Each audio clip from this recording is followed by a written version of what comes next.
Rassie Erasmus has officially named his matchday 23 to take on Japan, and there is a test debut for Zachary Porthen, who is named in the starting lineup. A huge moment for a player who's barely played at professional level, but has been backed to start at Wembley on Friday in a team that has a lot to get through. You've got Franco Mostert in the number 7 jersey. You've got Andre Esterhuizen in the number 20 jersey, seemingly very deliberately covering flank in what is said to be a 6-2 split. Also a bit of a surprise in Urayasu Snyman being let go by Leinster or be allowed to play by Leinster despite this being outside the international window, and does start in the number 4 jersey. So lots to pick apart in what is a very interesting side, which does pack a punch, to be honest, and returns to the likes of Johan Krobelaar, Gerard Steenekamp, we've yet to see in the Springbok jersey. Ethan Hooker in the number 14 jersey, return to Kurt-Lee Arendse as well.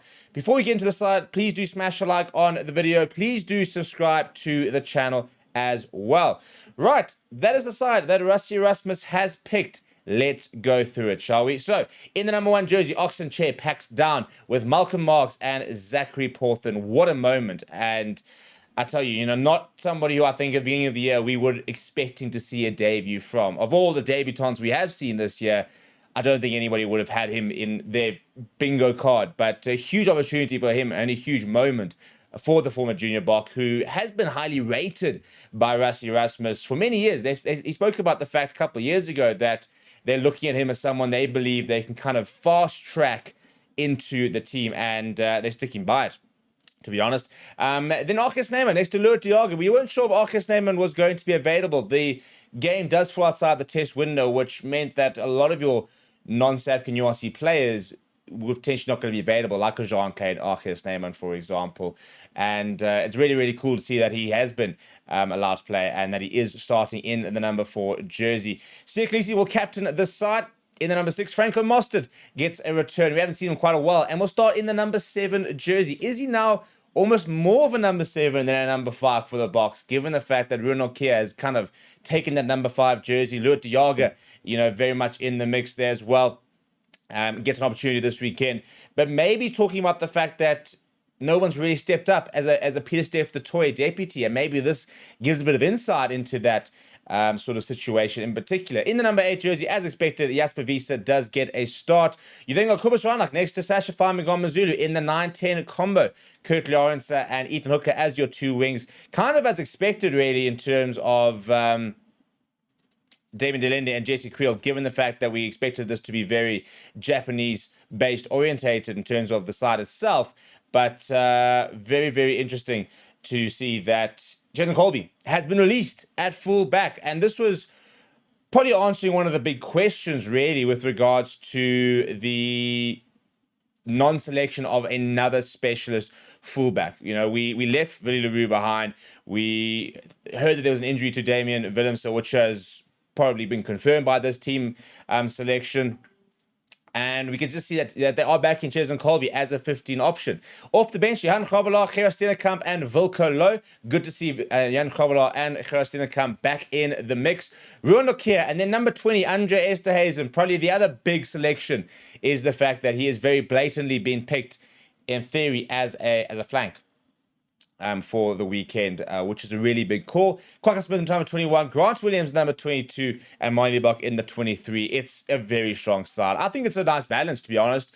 I think it has everything we need for a good result, as well as a bit of rotation. There is a bit of rotation. For example, the debut to Zachary Porthen, for example. You've got the opportunity for Cheslin Kolbe at full back. You've got Andre Esterhuizen, covering flank off the bat rather than kind of being number 23 and then being deployed as a flank. They're now being a bit more blatant about the fact that he is there to cover flank. Obviously, Kurt-Lee Arendse gets an opportunity coming back into the mix. So I think this is, for me, quite the perfect team. And we're going to go through exactly what Rassie has to say in a second. And but before we do that, let me know what you think of this side down in the comments below. And, what are your score predictions potentially even now based on that side? But if we look at what Rassie has to say, he said as follows.